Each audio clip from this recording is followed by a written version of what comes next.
let's get back to our big story. Yes, of course, the deal is done. After 20 years of kicking the PIB around, the executive, the legislature, the oil firms, the whole communities and others, well, the PIB was today bidding the final bon voyage by the Senate.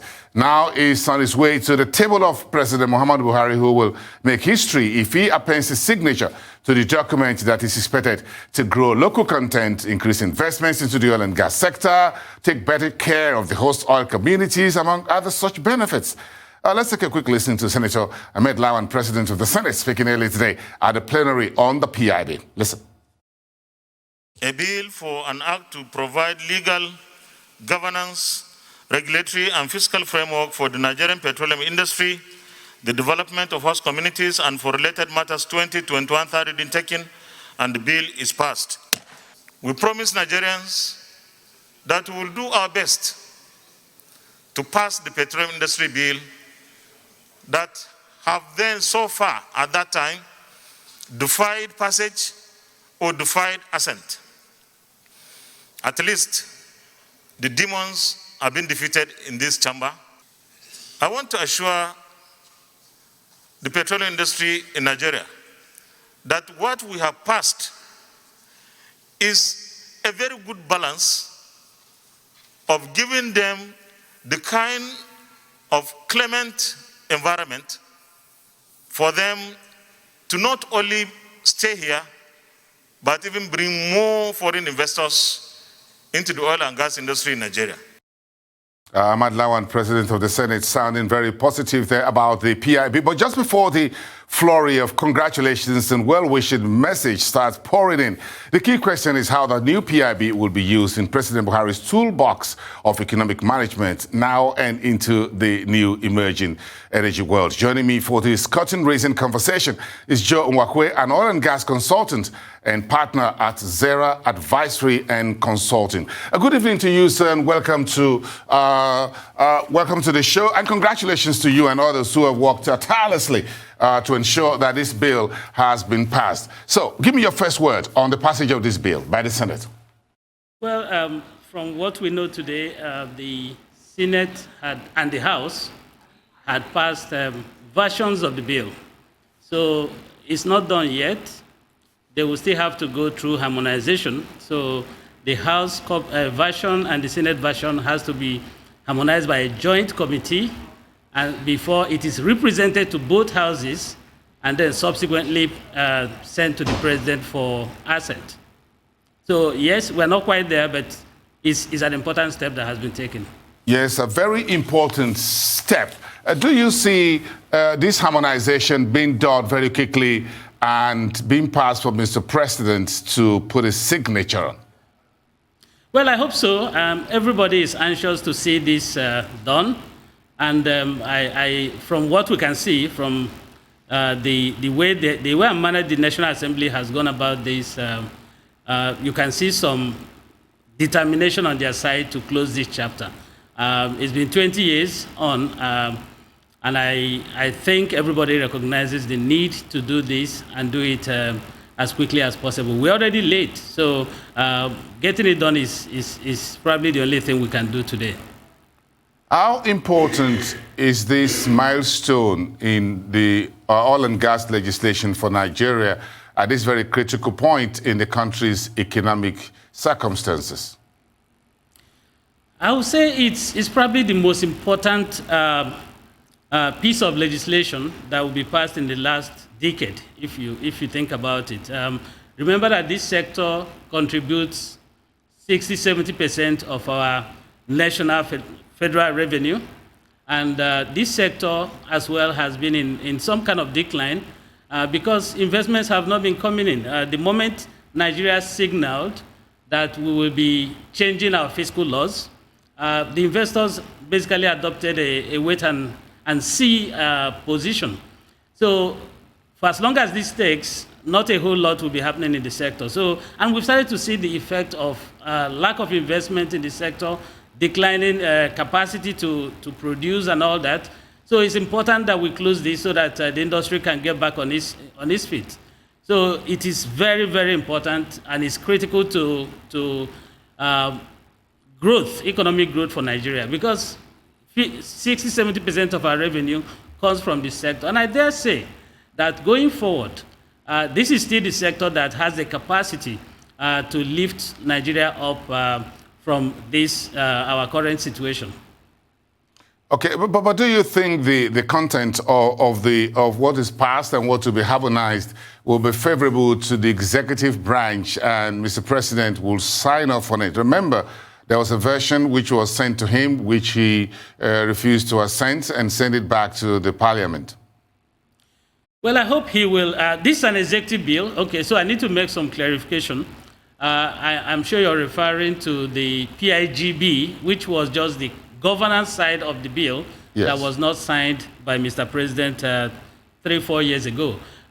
Remember that the approach that was adopted at the time was to have 4 bills, not one.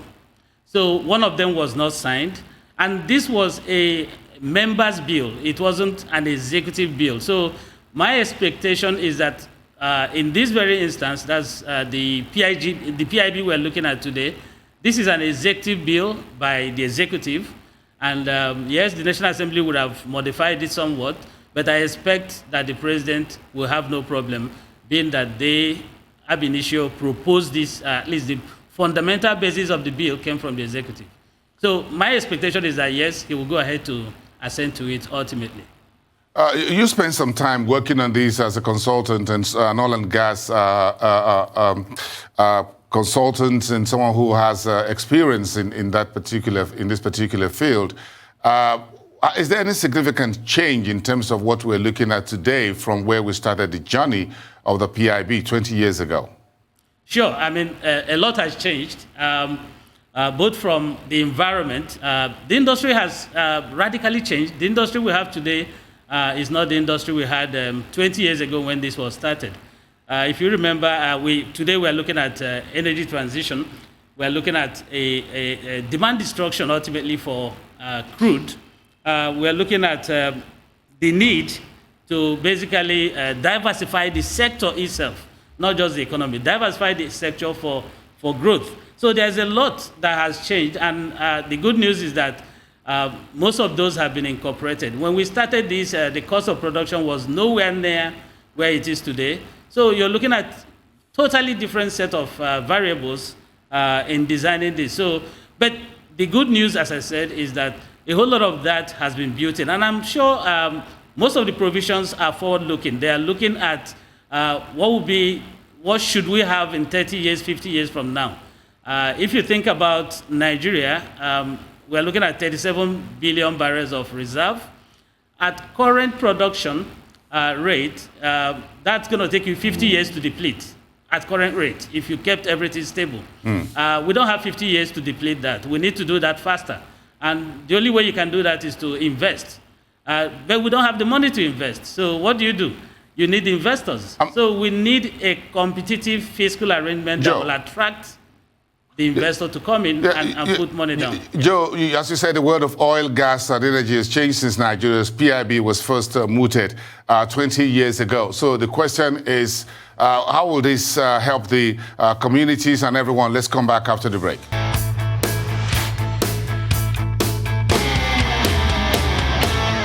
Okay, so let's get the PIB conversation going with Joe Nwakwue, partner at Zenera Advisory and Consulting, and an oil and gas expert. Joe, thanks very much. You were talking about the whole PIB and what is in it. The part of this conversation is about the global energy future and how this particular document, legislation, will be one of the tools in the toolbox of Mr. President's economic development. So we talk about investments, and we need these investments, both local and foreign.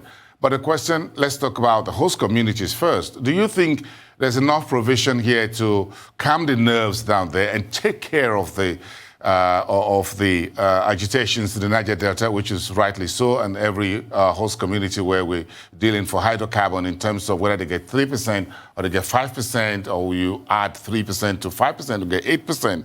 How do you think this significant issue will be resolved within the PIB that set to go live? Well, I think it's it's important that they arrive at some number. But most importantly, I think the issue is that for once we are making specific provision for the host communities. And hopefully, that's my expectation, is that that will help calm the nerves and strengthen our freedom to operate in those communities. As you imagine, if you're not at peace with your host, then your operations is going to be hampered negatively. So I think it's very important that we get. It's not really important whether it's 2.5% or 5%. Or I think what's important is that we have a structure that can deliver development and inclusive growth in those host communities.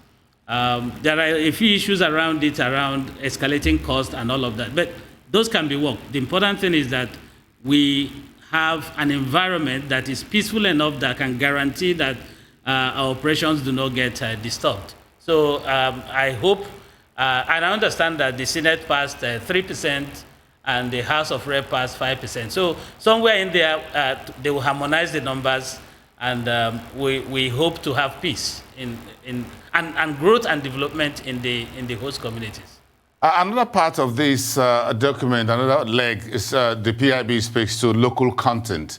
In your industry professional viewpoint, do you think this is all it takes for us to get their local content up and running, be part of our industrialization efforts?